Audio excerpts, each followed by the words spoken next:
Bueno, yo tanto, no sé si me escuchan ahora, tanto como decía Mercedes y como dice Lorena, agradezco por la invitación y también encantada de compartir este encuentro con las otras dos invitadas exponentes, a quienes también leo, veo por Instagram. Así que, bueno, no, a ver, había pensado como una intervención, más desde un punto de vista de la investigación, pero como las compañeras creo que le dieron además de exponer lo que vienen haciendo e investigando, le dieron como un contenido político muy importante y eso me inspiró. Así que eso me parece como un punto de entrada muy importante, ¿no? Para pensar la economía feminista, la economía del cuidado, en relación al mainstream económico, ¿no?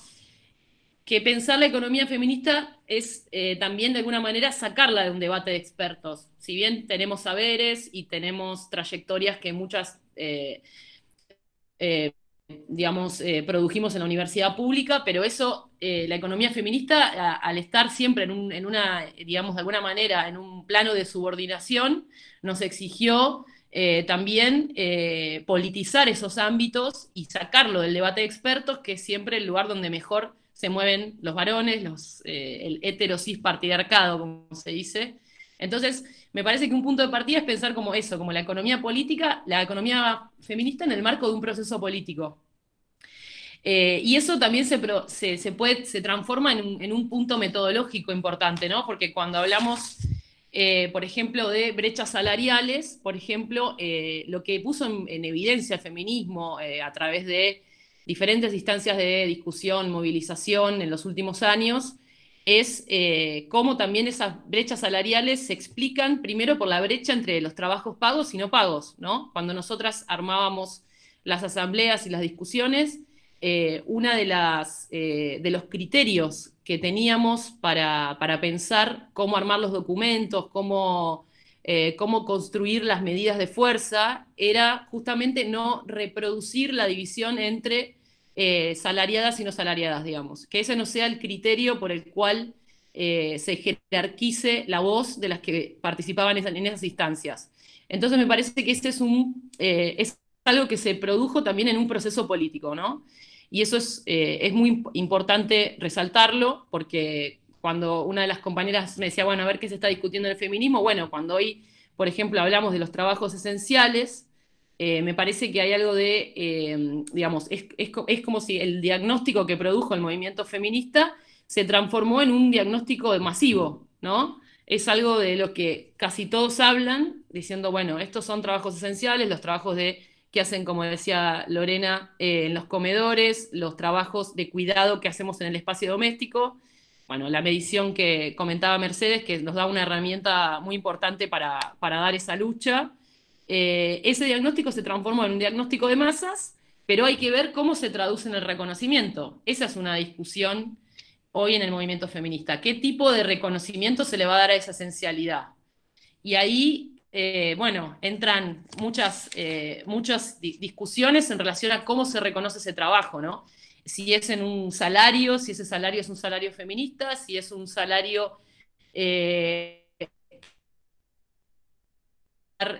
digamos, de alguna manera pensado en el marco de la economía popular o no. Entonces me parece que ese es un punto de discusión, que estaría muy bueno poder conocer las miradas de las compañeras, ¿no? ¿Cómo haríamos para reconocer esos trabajos de cuidados? Pensando un reconocimiento en el cual ese reconocimiento no nos fije a roles de género, ¿no? A mandatos de género, que no signifique que el reconocimiento nos fije en que seamos las mujeres lesbianas, travestis y trans quienes realicemos esos trabajos. También otro punto que decía la compañera es cuando el reconocimiento, por ejemplo, viene que ese reconocimiento no puede venir en un contexto de mercantilización de los servicios públicos, ¿no? Porque entonces, ¿qué significa lo que pasó? Digo, si por ejemplo, nosotras venimos haciendo una investigación de cómo una medida tan importante como el ingreso, como el IFE que contaba Mercedes, muchas veces en un contexto de precarización y de falta de servicios públicos en los barrios, ese ingreso universal se termina gastando en, por ejemplo, gastos de conectividad. Las mujeres lo usan para pagar, compra de datos para celulares, ¿no? Entonces es como un esfuerzo del Estado que se va a manos de corporaciones directa, cuando, digamos, cuando un reconocimiento se da en un contexto de falta de servicios públicos. Ese sería otro punto, por ejemplo, a pensar cómo queremos que se dé ese reconocimiento, en el marco de digamos, de qué planes de acceso a servicios públicos.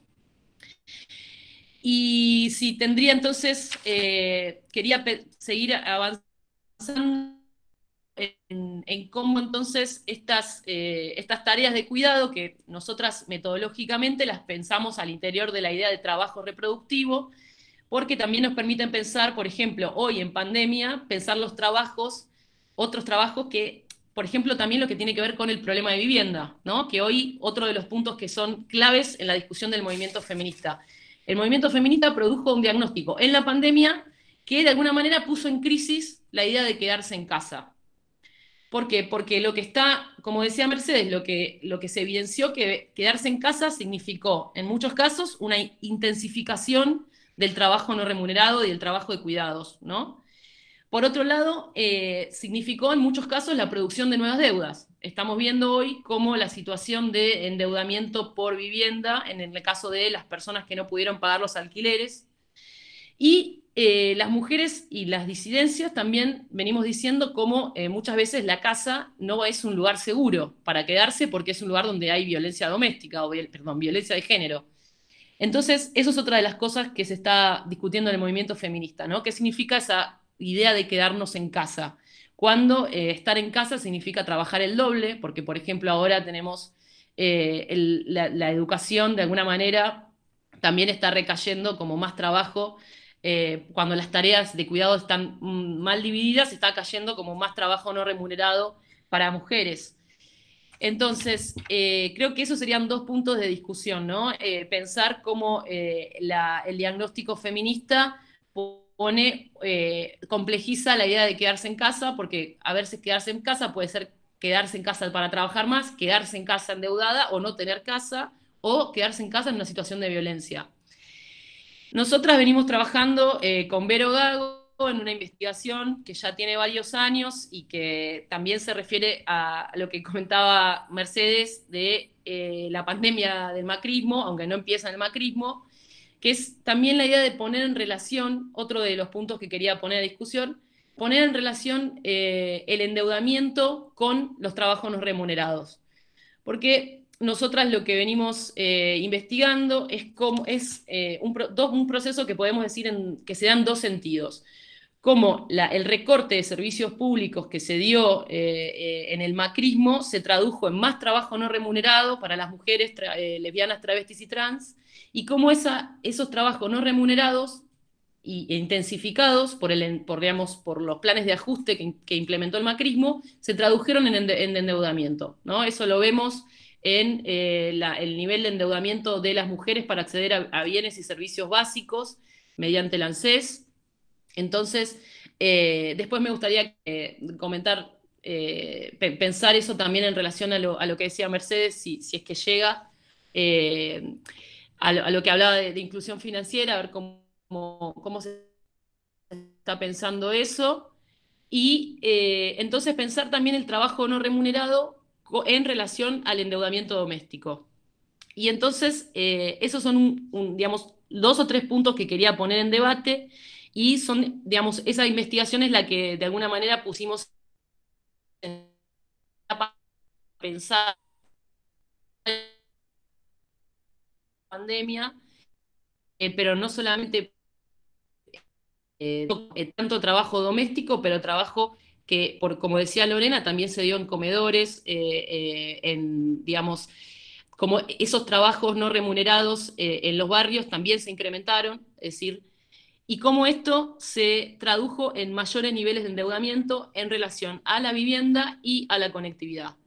Y acá la centralidad del espacio doméstico digamos, se revela fundamental, es decir, el espacio doméstico se transformó digamos, en la primera unidad para pensar lo que pasa y lo que pasó en la pandemia en relación a lo que decía Lorena, los cambios en los modos de consumo, los cambios en las relaciones de género, y por eso quería poner a discusión estos puntos para pensarlos también como discusiones que están latentes en el movimiento feminista a la espera de que podamos otra vez generar instancias que puedan además dar fuerza a las compañeras que están en instancias gubernamentales, ¿no? Que fue un poco lo que pasó con el feminismo en los últimos años, donde teníamos otras instancias de organización y de movilización que de alguna manera daban fuerza a compañeras que estaban dando esos debates en los sindicatos, en instancias gubernamentales.